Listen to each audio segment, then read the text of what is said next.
Estamos estudiando en 1 Corintios y vamos a estar en el capítulo 2, creciendo juntos. Me encanta esto, ya son 5 semanas en 1 Corintios. En un momento más nosotros vamos a leer 1 Corintios capítulo de número 2. Y esta es la frase para nosotros en esta mañana. Esta es nuestra frase. El Espíritu Santo nos ayuda a crecer. ¿Lo puede decir conmigo? El Espíritu Santo nos ayuda a crecer. Una vez más, el Espíritu Santo nos ayuda a crecer. Amén. Pero tenemos que preguntarnos, ¿quién es esta persona? ¿De dónde ha venido y qué hace? ¿Cómo trabaja? ¿Qué relación tú tienes o nosotros tenemos con el Espíritu Santo? Bueno, el texto que vamos a leer hoy en 1 Corintios capítulo 2, el apóstol San Pablo va a hablar acerca de la sabiduría humana y la sabiduría de Dios. Luego él va a hablar acerca del Espíritu Santo y cómo Él trabaja, qué es lo que Él nos revela a nosotros. Y al final, el deseo de Pablo es que nosotros podamos tener la mente de Jesús. Y eso solo es posible a través del Espíritu Santo de Dios. No es una clase de neumatología. La neumatología es una rama de la teología sistemática, a donde neuma es espíritu, logos es tratado, neumatología, el estudio acerca del Espíritu Santo. No es, pero como el texto trata acerca del Espíritu Santo, nosotros vamos a tomar ese momento para hablar acerca del Espíritu Santo, quizás una persona un poco desconocida para algunos de ustedes. Quizás algunos de ustedes no tienen una relación con Él, quizás otro lo tiene, quizás otro ni siquiera sabía que podríamos tener una relación con el Espíritu Santo, la tercera persona de la Trinidad. Vamos a leer y luego vamos a ver 4 lecciones para nosotros acá en el texto, en 1 Corintios capítulo 1, capítulo 2, versos del 6 al 16. En cambio hablamos con sabiduría entre los que han alcanzado madurez, pero no con sabiduría de este mundo, ni con las de sus gobernantes, los cuales terminarán en nada. O sea, la sabiduría de este mundo tiene fecha para terminar, va a caducar un día, y ha caducado.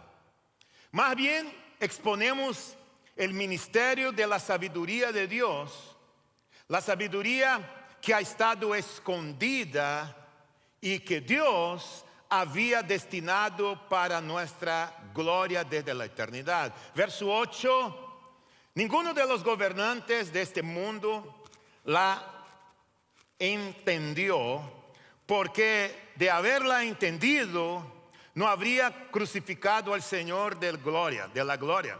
Sin embargo, como está escrito, ningún ojo ha visto, ningún oído ha escuchado, ningún corazón ha concebido lo que Dios ha preparado para quienes lo aman. El 10 dice, ahora bien, Dios nos ha revelado esto por medio del Espíritu Santo con una E mayúscula, pues el Espíritu Santo con la E mayúscula lo examina todo hasta las profundidades de Dios. En efecto, ¿quién conoce los pensamientos del ser humano sino su propio espíritu con E minúscula que está en él? Asimismo, nadie conoce los pensamientos de Dios sino el Espíritu de Dios. Nosotros lo hemos recibido, nosotros no hemos recibido, mejor dicho, el Espíritu con la E minúscula del mundo, sino el Espíritu con la E mayúscula que procede de Dios, para que entendamos lo que por su gracia Él nos ha concedido. Esto es precisamente de lo que hablamos.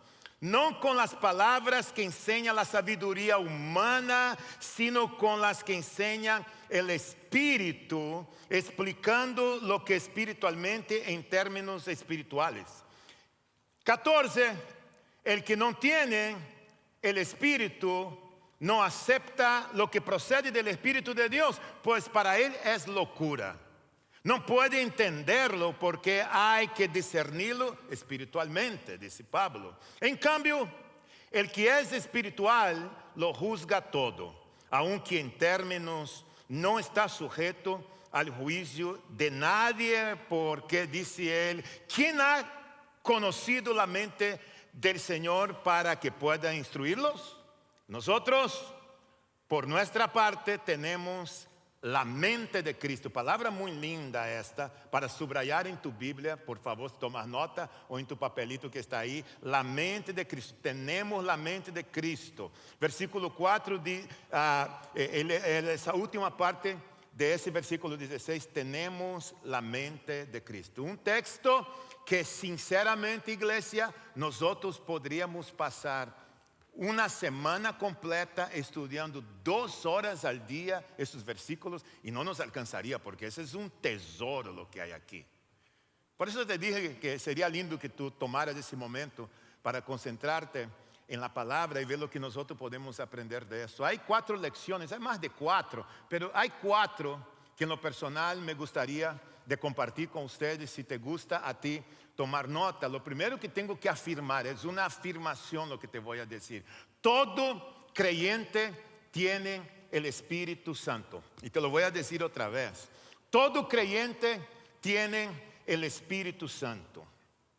Ahora, en tu programa, como somos tan buena onda contigo, tú vas a notar ahí que hay una lista de lo que no es y lo que es el Espíritu Santo. Quise colocar esto de mi nota en el programa para que tú llevara y pudiera tomar un tiempo durante la semana para meditar y analizar los versículos que están ahí, porque hay mucha confusión acerca del Espíritu Santo. El Espíritu Santo, por ejemplo, no es una fuerza impersonal mística, y sobre todo nosotros de una cultura muy mística y nos encanta el misticismo. El Espíritu Santo no es místico. El Espíritu Santo no es un ángel y no es parecido a un ángel. El Espíritu Santo no fue creado por Dios. El Espíritu Santo es creador. El Espíritu Santo no es un sentimiento, una emoción, aunque tiene emoción. El Espíritu Santo no es un concepto, una idea o un símbolo. El Espíritu Santo no es un espíritu de temor y confusión. El Espíritu Santo no es solo para algunos creyentes. Dependiendo si tú eres muy espiritual, muy religioso, tú tienes el Espíritu Santo. Pero mi hermanita que está empezando ahora, pobrecita, no tiene el Espíritu Santo. No es para algunos creyentes. Entonces, ¿qué es? En el que es, te puse varios versículos y solo una pequeña lista, porque esa lista es muy grande, para que tú sepas quién es el Espíritu Santo. El Espíritu Santo es Dios.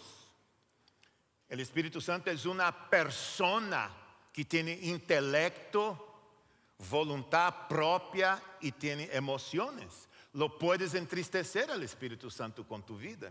El Espíritu Santo es creador, participó en la obra de la creación. El Espíritu Santo es consolador, parte de lo que Él hace. El Espíritu Santo mora, habita en el creyente, pero no habita en el no creyente. No habita en el inconverso.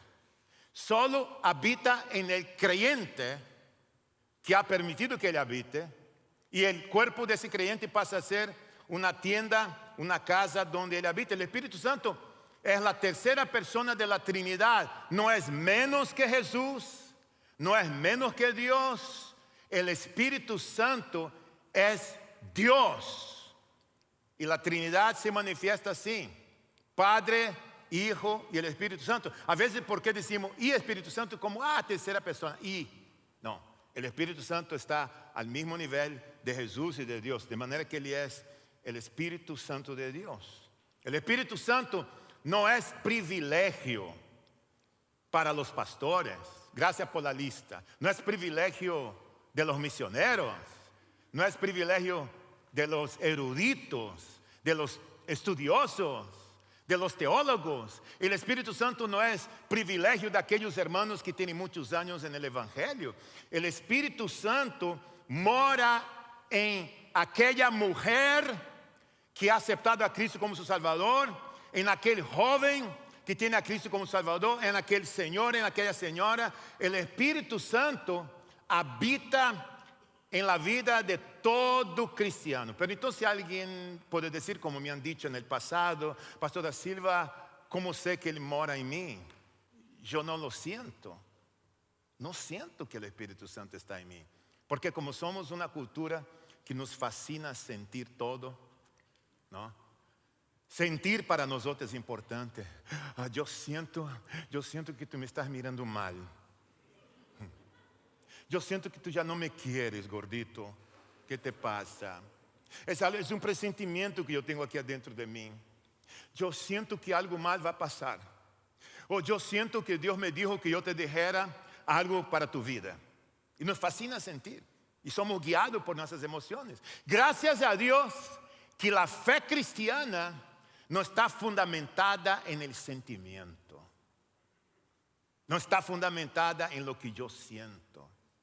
La fe cristiana está fundamentada en la misma palabra de Dios vivente. La fe cristiana es una fe real, tangible, y no depende de cómo tú estás hoy en la mañana. Te paras en la mañana y dices, hoy yo me siento más cristiano, o yo me siento menos creyente. Hoy te paras en la mañana y odia a esta persona que está a tu lado y en la noche la ama. Dices, ¿qué pasó? Es que yo me sentí así, perdóname. Sentimiento. Nuestra fe no está fundamentada en esto. Pero desde el momento que tú has conocido a Cristo como tu Salvador personal, la Biblia dice que nosotros somos bautizados en el Espíritu. No tiene nada que ver con hablar en otras lenguas, ese es otro tema. Tú eres bautizado en el Espíritu Santo pasa a vivir en tu vida y tú pasas a ser parte de la familia de Dios a nivel mundial, universal. Tú eres iglesia de Dios porque el Espíritu Santo habita en ti. Y eso es importante que nosotros sepamos. ¿Cuándo Él pasó a habitar en ti? Cuando tuviste la experiencia del primer nacimiento. Cuando tú pusiste tu fe en Jesucristo. En ese momento Él vino a habitar. Es lo que nos enseña la palabra de Dios. Que Él te sella. Tú pasas a ser sellada. Tú eres propiedad de Dios. Recibimos al Espíritu Santo en nuestro cuerpo físico, y este cuerpo físico pasa a ser una casa, a donde en esta casa Él habita, pero Él no entra y sale, como algunos creen, que si te porta mal y se va, ahí nos vemos, regresa mañana si te arrepientes. Sí, hay gente que cree así. El Espíritu Santo de Dios entra una vez a tu vida, eres bautizado una vez, ya tu crecimiento, ser lleno del Espíritu Santo es otra historia, es otro tema. Quizás la pregunta que tú y yo debemos preguntarnos en esta mañana es esta: ¿he recibido el Espíritu Santo? ¿Tengo realmente el Espíritu Santo? ¿Cómo tú sabes si realmente lo tienes? Yo espero que en los próximos minutos que nosotros estamos aquí, tú puedas encontrar respuesta a esta pregunta. Porque la morada del Espíritu en nuestra vida es asunto de vida o muerte. Quizás algunos de ustedes dirían, Pastor da Silva, yo creo que no lo tengo. Quizás otros dirían, yo tengo dudas.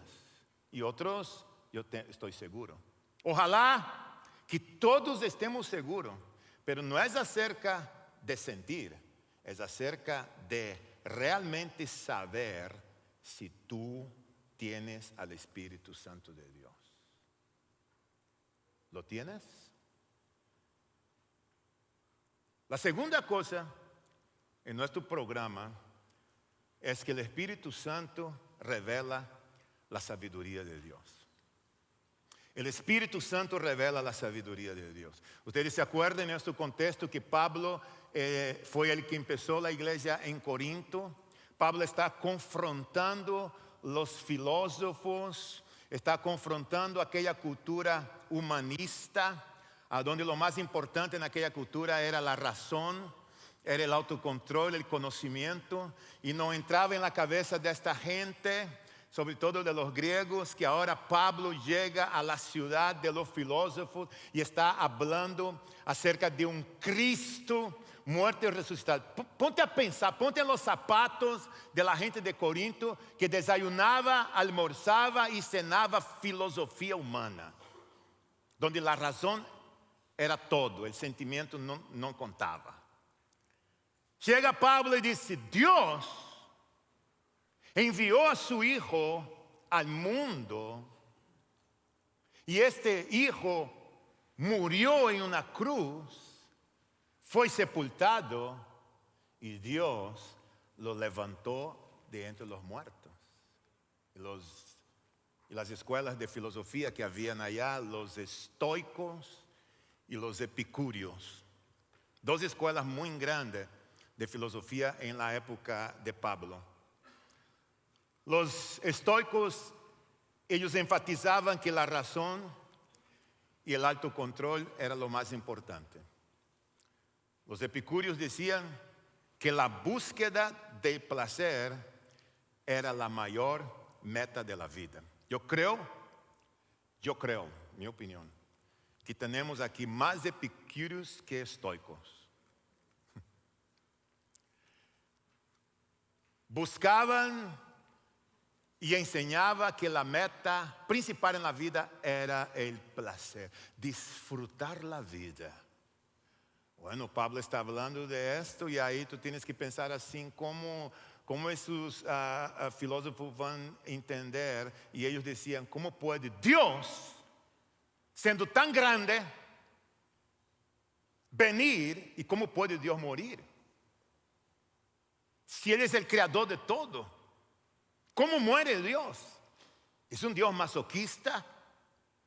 Por eso Pablo decía que la predicación del evangelio para los griegos era locura. Locura. Porque ellos tenían únicamente la sabiduría humana. No podían en ningún momento entender la sabiduría de Dios. ¿Tú conoces a alguien que dice, no soy religioso, pero yo soy espiritual? ¿Conoces gente así? Yo no soy religiosa, pero yo soy muy espiritual. Lo que ella está diciendo es, yo tengo mi forma de experimentar mi propia espiritualidad, no necesito a Dios, no necesito iglesia. Es muy típico, sobre todo entre la cultura anglo, esa expresión. Yo no soy religioso, pero yo soy muy espiritual. Bueno, el apóstolo San Pablo estaba diciendo, eso es imposible. Y él hace una definición del hombre natural, pone un paralelo, el hombre natural y el hombre espiritual. La sabiduría humana y la sabiduría divina. La sabiduría humana, de acuerdo a Pablo, se basaba, y todavía es la base, es la lógica. La lógica y el pensamiento. Lógica y pensamiento, ese es algo poderoso. La sabiduría humana. La sabiduría de Dios no se basa en el razonamiento humano, sino en la revelación de la palabra de Dios. La sabiduría de Dios se basa en lo que está revelado, lo que Dios quiso revelar a nosotros. Lo que la mente humana no podía saber y descubrir y comprender. Por eso para ellos el evangelio, como para muchas personas que tú hablas del evangelio, dices, es locura esto. Tú intentas explicar el evangelio, no entiende. ¿Por qué? Porque no tiene al Espíritu Santo. ¿Por qué no entiende? Porque piensa de manera humana, como tú y yo pensábamos, pero el Espíritu Santo nos convenció de nuestro pecado, quebrantó nuestro corazón y nosotros pudimos conocer a Dios. De manera que solamente a través del Espíritu Santo tú puedes entender la Biblia. Una persona que no tiene el Espíritu Santo jamás va a entender la Biblia. Porque el Espíritu Santo nos revela la palabra de Dios. Es como una persona que nació ciego con una condición. Nunca va a poder entender los colores hasta que pueda ver. Tú le puedes explicar a ella sobre los colores. Tú puedes decir a ella cómo son los colores. Pero ella nunca va a poder experimentar. En la sabiduría de Dios sucede lo mismo. Sin el Espíritu Santo, y la persona puede escuchar, y tú puedes explicar, pero ella nunca va a experimentar hasta que tenga el Espíritu Santo. Nunca va a poder entender realmente lo que es esto. Entonces es muy importante que nosotros podamos entender que es el Espíritu Santo el que nos revela la palabra de Dios. Cuando tú estás estudiando la Biblia, Él te va revelando. Es Él que nos ha revelado las cosas ocultas de Dios que están en su palabra. Y qué lindo, qué bueno que nosotros tenemos toda la revelación de Dios con nosotros. La otra cosa importante en el texto es que la sabiduría de Dios es para siempre. La sabiduría humana es temporal. La sabiduría de Dios es eterna. Nunca se acaba. Jamás. La sabiduría de Dios no puede ser descubierta de ninguna manera por la mente humana. Solo es a través del Espíritu Santo de Dios. Por lo más que nosotros vivimos una época tan impresionante con los avances científicos que hay, con toda la tecnología, todo esto se vuelve obsoleto con el tiempo. Se vuelve obsoleto con el tiempo. Los grandes filósofos, los grandes conquistadores fueron grandes en su época. Hoy ya no se habla de ellos. Si yo te preguntara a ti, ¿quién fue el alcalde de la ciudad de Corinto en la época de Pablo? Nosotros, I don't know. Ni sabía que había alcalde allá. ¿Cuáles fueron las mayores invenciones que usaron los romanos en aquella época durante la guerra? Not sure. Pero si yo te preguntara a ti, ¿cuál es el nombre del misionero que fundó la iglesia en Corinto? ¿Quién es? Pablo. ¿Cuál fue el mensaje que él predicó en Corinto? El mensaje de la cruz. Más de 2000 años han pasado y la palabra de Dios ha permanecido. Y el mismo mensaje que Pablo predicó, hoy es el mensaje que ha sido predicado. No sale de moda para nada, porque las cosas de ese mundo pasan, a veces son muy obsoletas en todo el significado de la palabra. Si tú estudias la vida de Napoleón Bonaparte, cuando estaba hace poco haciendo un estudio acerca de eso para una clase, tengo una foto de Napoleón por acá. Napoleón Bonaparte fue uno de los conquistadores más grandes de la historia. Gobernó Europa con mucho poder, pero su imperio cayó, que él terminó exilado en una isla. Ahí cuando tú ves la historia de Jesús del Evangelio, Jesús sin ningún ejército ni guerra estableció un reino eterno que sigue creciendo hasta hoy. Y Napoleón desapareció. Dime la verdad, ¿cuántos de ustedes que están acá son de la época en que tú alquilabas películas en Blockbuster? Déjame ver tu mano. Blockbuster, déjame ver Blockbuster. Todos los viernes en la noche, nosotros íbamos a la tienda de Blockbuster que está más por el norte. Mis hijos eran pequeños. Y déjame decirte, hey, Llegábamos a Blockbuster con Thaís, Jefferson y Lucas, ellos pequeños, preadolescentes, era una fiesta. Salíamos del Blockbuster con nuestra bolsita llena de películas. Sí. Si tú no sabes lo que es, pregunta a los que saben. Y ahí, pero ¿sabe cuál era el mayor problema de la familia? Cuando nos olvidábamos de entregar la película el día anterior. Fue tu culpa. Te lo dije. Ahora vamos a pagar el doble. Ya se cerró Blockbuster. Entonces Blockbuster, para evitar esto, puso una cajita afuera para que tú llegaras y colocaras tus películas ahí. ¿Sí o no? ¿Te acuerdas de esta época? Es increíble que yo nunca me imaginé que un día no habría Blockbuster, porque ese era lo más grande, lo más impresionante que surgió en 1985, pero en el año 2013 aproximadamente, cuando Blockbuster dominó el mercado de lo que eran las películas prácticamente en el mundo todo, sobre todo aquí en los Estados Unidos, que generaba casi 6.000 millones de dólares anuales de ingresos por renta de películas. Hoy ha desaparecido por completo. Y algunos quedamos con algunas películas de Blockbuster. ¿Ya te arrepentiste? Ay, pastor, es que ya no. Pero tú no lo devolviste. Sin embargo, la Biblia ha pasado por muchos intentos de destrucción.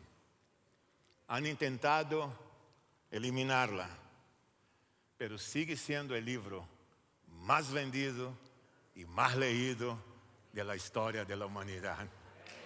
La palabra de Dios. La palabra de Dios. Y como dice el mismo Señor en su palabra, en Mateo capítulo 24, verso 35, el cielo y la tierra pasarán, pero mis palabras jamás pasarán. Diga conmigo, los cielos y la tierra pasarán, pero mis palabras jamás pasarán. Esa es la palabra de Dios. No caduca nunca. Todo caduca. La filosofía, los filósofos, la tecnología, la ciencia. No importa lo avanzado que sea el conocimiento hoy día. Solo la sabiduría de Dios puede salvar y transformar vidas. Y la revelación de Dios no está limitada en el mundo en que tú y yo vivimos. Ella permanece para siempre. Y lo lindo de todo eso que hay en ese texto es que el Espíritu Santo nos ayuda a ser como Cristo. Nos ayuda a ser como Jesús. El Espíritu Santo es el que hace esto. Dices, pastor Silva, pero ¿cómo puede uno ser como Jesús? Ser como Jesús es tener la mente de Cristo, como dice Pablo. Ser como Jesús es tener el carácter de Cristo en nuestras vidas. Ser como Jesús es ser imitadores de Cristo. Eso es lo que dice la palabra de Dios. Significa tener esta mente, y tener la mente significa pensar, vivir y tomar decisiones como Cristo tomó. Y es el Espíritu Santo de Dios que nos ayuda en eso. No podemos sin el Espíritu Santo de Dios. Si pensáramos en unas cuantas características de ser como Cristo, piénsalo conmigo. Cristo fue una persona, un hombre, 100% hombre viviendo en esa tierra y fue muy compasivo. Como creyentes, tenemos que aprender a tener compasión de los demás. Ese es ser como Cristo. Cristo vivió una vida íntegra delante del Padre. Tú y yo debemos imitar la integridad de Cristo. Cristo perdonó, nos aceptó tal como estamos en nuestra condición. Tú y yo, como creyentes, tener la mente de Cristo, el carácter de Cristo, es también aprender a perdonar. Y a perdonar a nuestros enemigos. Tener la mente de Cristo es obedecer a Cristo. Y es vivir el diseño de Dios en nuestras vidas. Tener la mente de Cristo es aprender a ser manso, a tener paciencia. Estas son solo algunas cualidades características de tener el carácter o la mente de Cristo. Ahora, déjame decirte algo. Hubo una promesa y a cada rato Jesús recordaba a los discípulos el siguiente: yo me voy. Él hablaba de lo que iba a pasar con él. Yo me voy. Pero cuando yo me vaya, mi Padre va a enviar el Consolador. ¿Sabe para qué, iglesia? Para que no estemos huérfanos en este mundo. Pero si yo no me voy, el Espíritu no puede venir. Y en Juan 16:7, pero digo la verdad, les conviene que me vaya, porque si no lo hago, el Consolador no vendrá a ustedes. En cambio, si me voy, se lo enviaré. Qué lindo la Trinidad de aquí, ¿no? El Hijo diciendo: voy al Padre. Y cuando yo me vaya, el Espíritu va a venir. Padre, Hijo y el Espíritu Santo. Él va a venir para estar con ustedes. ¿Y qué es lo que Él iba a hacer cuando Él viniera? Oh, mira el 13 de Juan. Pero cuando Él venga, el Espíritu de verdad, de la verdad, Él los guiará a ustedes a toda la verdad, porque no hablará por su propia cuenta, sino que dirá solo lo que oiga y les anunciará las cosas por venir. Él me glorificará, porque tomará lo del mío y se lo dará a conocer a ustedes. Si tú has recibido a Cristo como tu Salvador personal, si tú has nacido de nuevo, tú tienes el Espíritu Santo. Si tú no lo has nacido de nuevo, no has tenido una experiencia de fe, no tienes el Espíritu Santo. No lo tienes.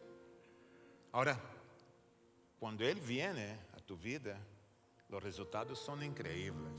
Yo pudiera mencionar una lista muy grande, pero no tengo tiempo.